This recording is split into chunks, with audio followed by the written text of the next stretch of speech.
I'm waiting on Vandana Singh, my intellectual muse, a writer whose language makes me look at the natural world and see it differently. What will I say? What do you say to the person whose work you spend hours a day reading, analyzing, writing about? Whose stories are at once unique, beautiful, complex, and perplexing?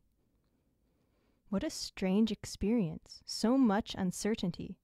Has the plane landed? Did the luggage arrive? Am I on time? Am I in the right place? I'm so nervous.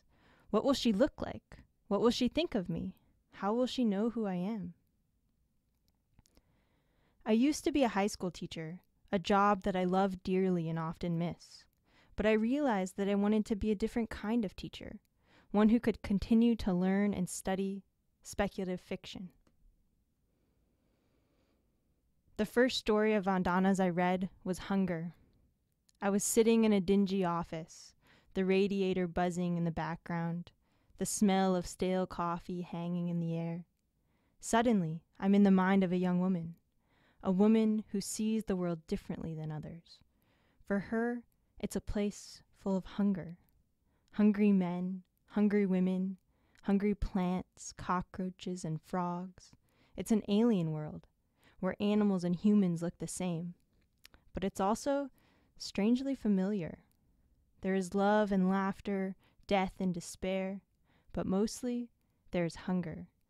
And she has a hard time making sense of all this.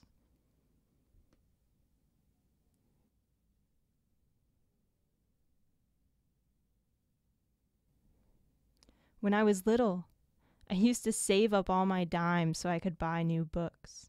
The books I craved were titles like The Stinky Cheese Man, Sideways Stories, and The Animorphs.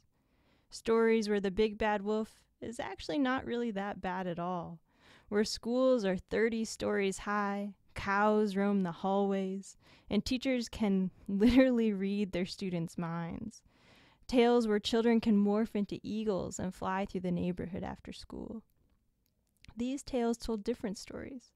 They let me travel to new places. They imagined a different way to be. They were not restrained by reality.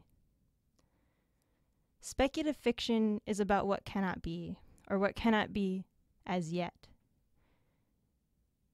This is my favorite line she has ever written. It is a line that I return to again and again to remind me why it is I do what I do, why I chose to get my PhD, so I can spend my time reading, teaching, and thinking about speculative fiction. This line helps me imagine the future, embrace the not yet, in all my nervousness and excitement.